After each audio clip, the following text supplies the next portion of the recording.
quelle bière? On a la Tigre Bob Kronenbourg ou la Grimbergen. Bien ça. Ah ouais, c'est bien, c'est pratique. Moi je prends 2 fois 50. 2 fois 50. Kronenbourg. Merci. Merci beaucoup.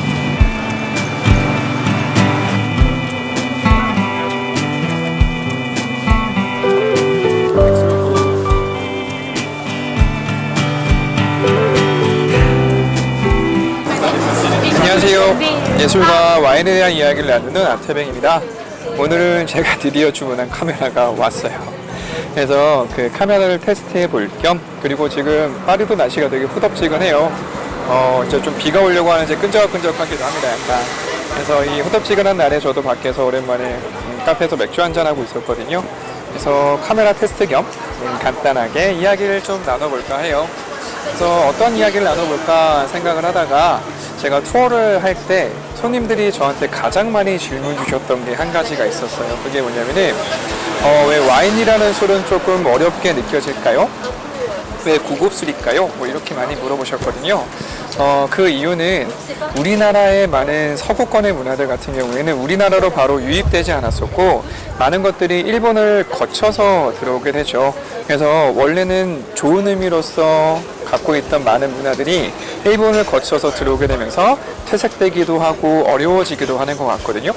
그래서 예술적으로 보게 되면은 프랑스를 대표하게 되는 살롱이라는 문화가 대표적으로 있습니다. 여러분들 우리나라에 보시게 되면 문화 살롱, 무슨 살롱 그런 거 되게 많이 들어보셨을 거예요. 그 살롱이라는 단어가 바로 프랑스에 있었던 문화입니다. 예전부터는 아무나 누릴 수 있었던 문화는 아니었었고 정말로 1% 사람들, 상위에 있었던 사람들만이 누릴 수가 있었던 최고의 문화가 프랑스에서는 살롱이라는 문화였었어요. 살롱이라는 의미는 우선 불어사전에 검색하시게 되면은 거실이라는 뜻을 갖고 있습니다. 그들은 음악을 듣기 위해서 콘서트장을 찾아갔던 것이 아니라 그러한 사람들을 자신의 거실로 이렇게 불러들이는 거죠. 그리고 음악을 연주하게 시키고 그리고 나서 그 연주를 듣고 나서 뭔가 영감을 받게 되면은 그 자리에서 시를 한 수 쫙 읽는다든지 우리나라 예전에 조상들이 포석정에다가 잔 띄워놓고 술 한잔 하게 되면서 이야기를 나누었었던 그런 것과 좀 비슷한 맥락이라고 보시면 좋을 것 같아요. 그런 자리에서 그들만의 문화가 형성이 되고 그 문화는 그 당시를 대표하게 되는 하나의 문화의 트렌드로 자리를 잡았던 것이죠. 그래서 이 살롱이라는 문화가 프랑스에서는 가장 중요했었던 거라고 보시면 됩니다. 근데 이런 최고급 문화에 있었던 살롱이 일본의 유력 자녀들이 19세기부터 프랑스로 유학을 오기 시작을 하게 되면서 이들의 사회체계, 정치체계 많은 것들을 배우고 돌아가게 되거든요. 근데 이 살롱이라는 문화도 가지고 돌아가게 됩니다. 근데 그때 당시에 일본에는 이런 고급 문화가 전혀 없었거든요. 대신에 그들에게는 게이샤라는 문화가 존재했었고 그 게이샤라는 문화와 프랑스의 최고급 문화, 이 살롱 문화가 합쳐지게 되면서 우리나라의 룸살롱으로 들어왔던 거라고 보시면 될 것 같아요.